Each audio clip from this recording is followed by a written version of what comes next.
London, 1888. A city cloaked in fog, lit by gas lamps and haunted by shadows. In the heart of Whitechapel, fear stalked the cobblestone streets. Women whispered, the police scrambled, and the world watched in horror. Because somewhere in the dark, a killer moved silently, ruthless, calculating, and destined to become the most infamous murderer in history. His name was Jack the Ripper. It was the late 19th century, a time when London was booming with industry, but also drowning in poverty, overcrowding, and crime. Whitechapel, in East End district, was filled with narrow alleys, brothels, and taverns. It was here, in this chaotic underworld, that Jack the Ripper chose his hunting ground. On the night of August 31st, 1888, a woman named Mary Ann Nichols was found dead on Bucks Row. Her throat was slashed, and her body bore mutilations too gruesome to describe in detail. The brutality shocked even hardened police officers. Just 1 week later, Annie Chapman met the same fate.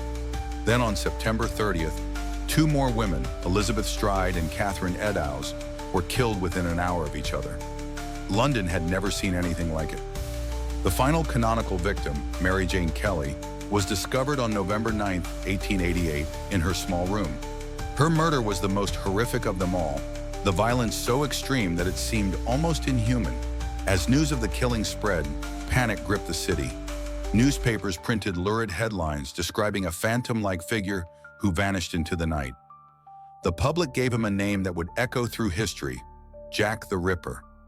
Letters began arriving at police stations and newspapers, some mocking, some threatening. One infamous letter, signed "From Hell," included a human kidney, supposedly from one of the victims. Was it truly from the Ripper, or just a cruel hoax? No one could be certain. Scotland Yard launched one of the largest manhunts in British history. Detectives interviewed hundreds of suspects, patrolled the streets, and followed countless leads. Yet the killer always seemed one step ahead. Over the years, theories about the Ripper's identity exploded. Some believed he was a local butcher or surgeon, someone with knowledge of anatomy. Others claimed he was an aristocrat, a wealthy man with a dark secret. Even today, more than a century later, names like Montague Druitt, Aaron Kosminski, and Francis Tumblety remain on the long list of suspects. But the truth? Still hidden in the shadows. Jack the Ripper wasn't just a murderer, he became a legend.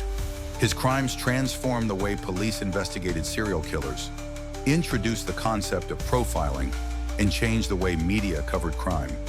But more than that, he left behind an enduring mystery. Who was he? Why did he kill? And why did he suddenly stop? Some say he died, others believe he fled London, and some suggest he was imprisoned for another crime. What we do know is this: the terror he unleashed never truly ended. His name continues to haunt true crime enthusiasts, historians, and storytellers to this day.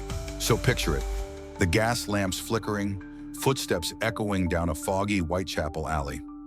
Somewhere out there, more than 130 years ago, a man disappeared into the night, his identity forever concealed. And while his victims' names may fade in memory, his shadow never will. This is the story of Jack the Ripper, the ghost of London's darkest past. Do you think Jack the Ripper was ever close to being caught?